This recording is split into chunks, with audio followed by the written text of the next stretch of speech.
Justin Fields just debuted for the New York Jets. Everyone's saying he's looking better, but was he actually better? We're about to break it all down. Talk about what he did compared to the way he used to do things on the Chicago Bears and the Pittsburg Steelers. But before we get into that, only 2.1% of viewers are subscribed to the channel. So if you are not subscribed, please take a second, hit that subscribe button. Really helps me out a ton. But let's jump into the film right here. Starting off with this deep bomb to Garrett Wilson over the top for a touchdown.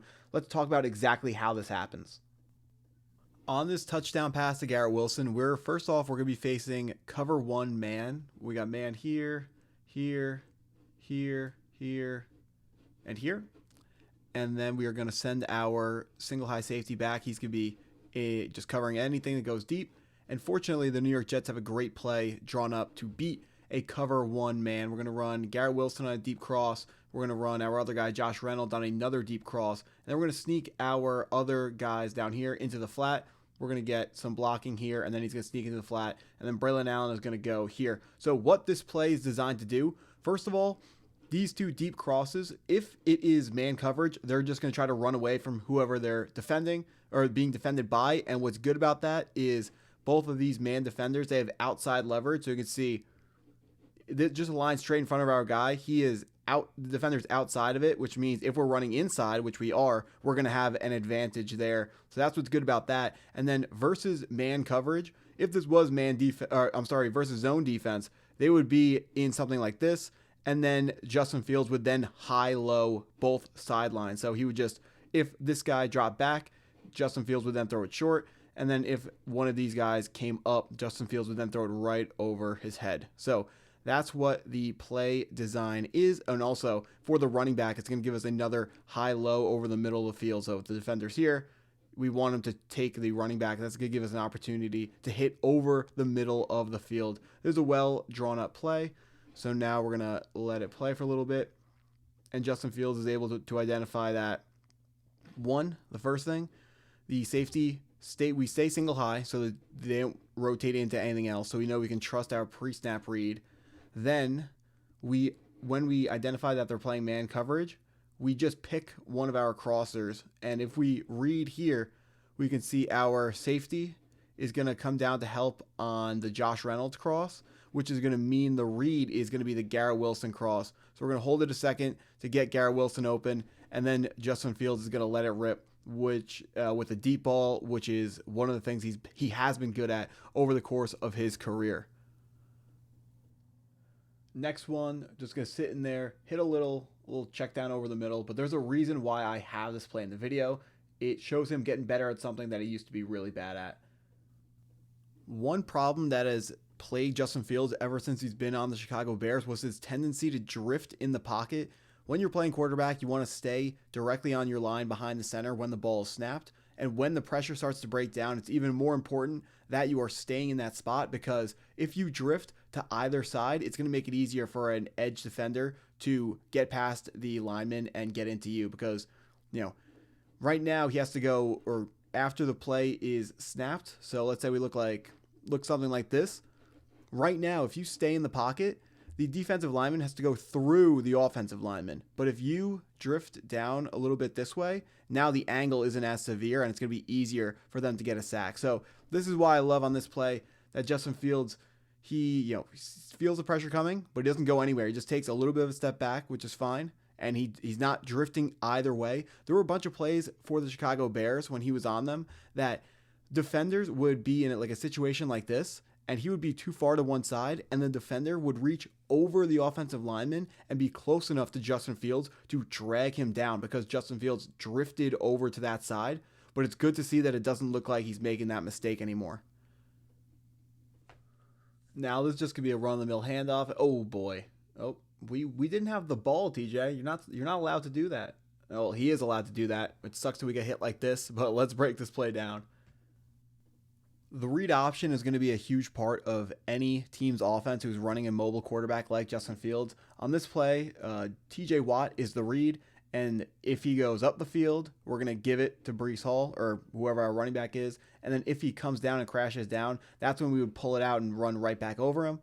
On this play, we are calling, or the run we are faking, or the run we were actually doing, is called a split zone, where we are going to be blocking towards the point of attack from all of our linemen, but then we're going to be bringing someone back the other way to make another block to handle the edge, the backside defender, who in this case is going to be TJ Watt. So we can play this play slowly, and we can see Justin Fields snaps the ball. TJ Watt is going up the field, and in theory, we only need to block TJ Watt if he is coming down on the running back to try to make a play. So when he's going up, it makes it so our tight end is not going to be able to block him because there's no way he's going to be able to get up and get up there.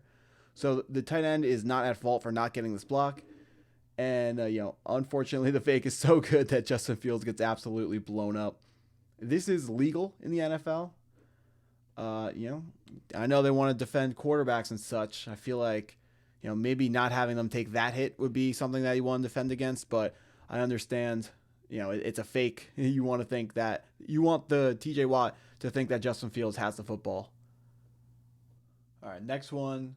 Facing single high, Justin Fields is going to scramble and then bang, find his guy over the middle after a little bit of scrambling in the pocket. Another one of Justin Fields' number one problems on the Chicago Bears and Pittsburgh Steelers is when he started to take off with the football, he would drop his eyes to the pass rushers and he would stop looking to try to make a pass. So what is going to happen on this play is the Steelers are going to be, after the ball snap, they're going to be in a single high coverage, which means that we're going to have single coverage on the outside, which means Justin Fields' eyes, after the ball is snapped, he needs to look at that safety, see that it's single high, and then understand that he has a one-on-one to both of the outsides. And then he needs to know that the next read is going to be to this guy on an out route out here, and he's going to miss that read. So we can watch that, but so he's going to miss the read. The guy's going to be open.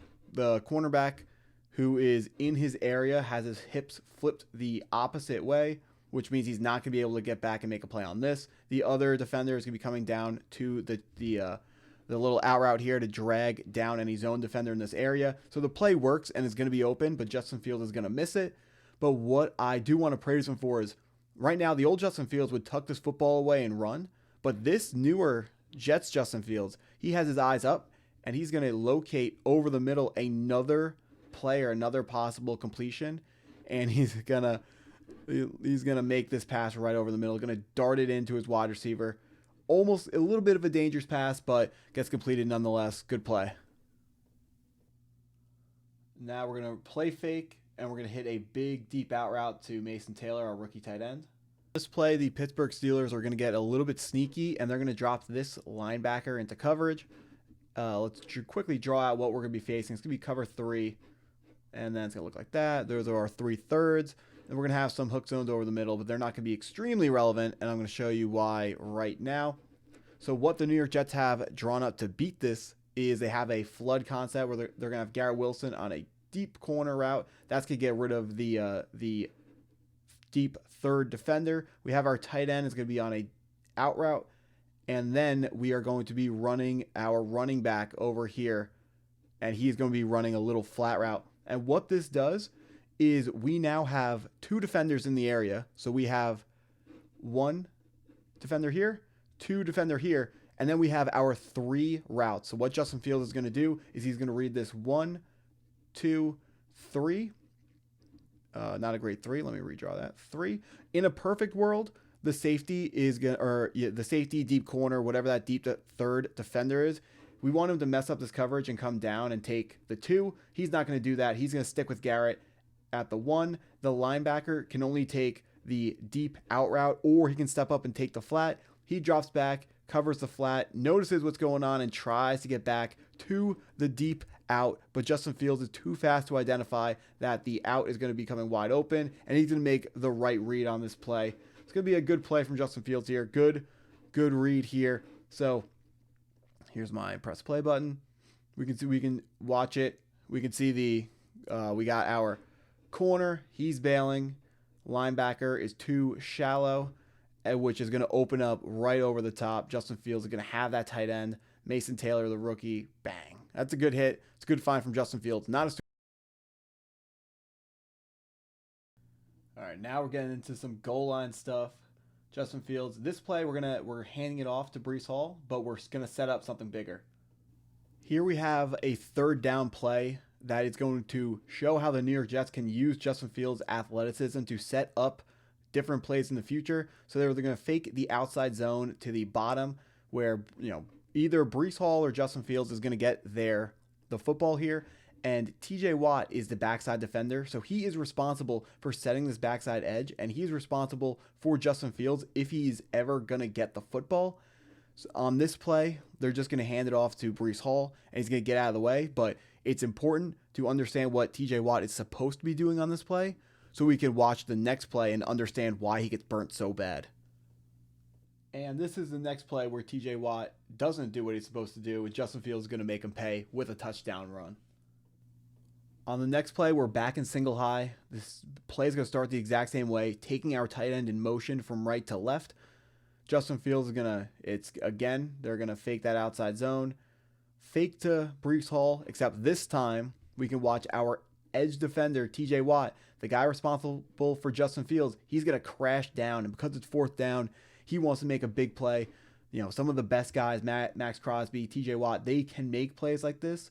But what you do is you give up contain. Everyone is fooled by Justin Fields' play fake, and he is walking into the end zone, stunting on the Steelers.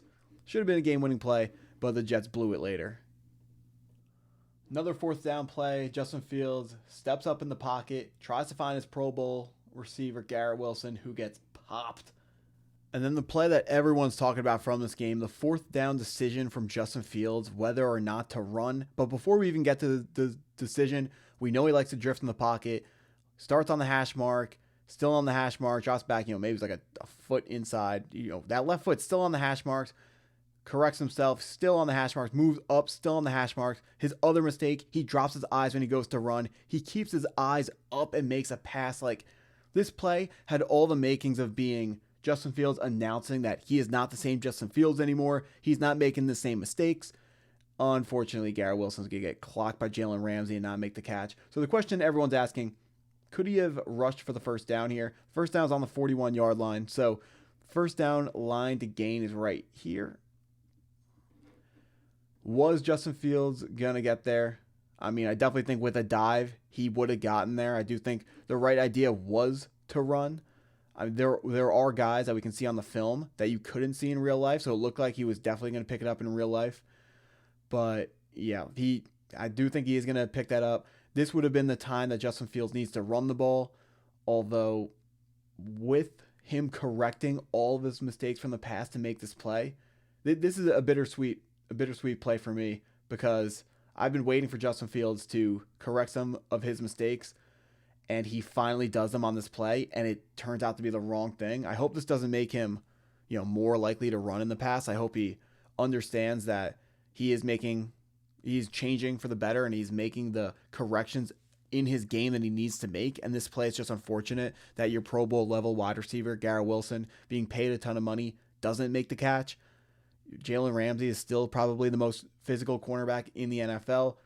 Most cornerbacks aren't breaking this pass up. Frustrating to see, but Justin Fields, I really like the thinking that got him to make this play. I love. Unfortunately, he does make the wrong decision. He should have ran here, picked up the fourth down, and keep trying to get Nick Folk into field goal range. So overall, a lot of positives for Justin Fields. They were not able to get the win, but Justin Fields did improve on a lot of errors that he's made in the past.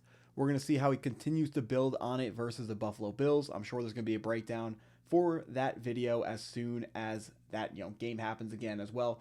And if you want to be in the loop for that video, please hit that subscribe button, hit that like button if you haven't already, and thank you for watching.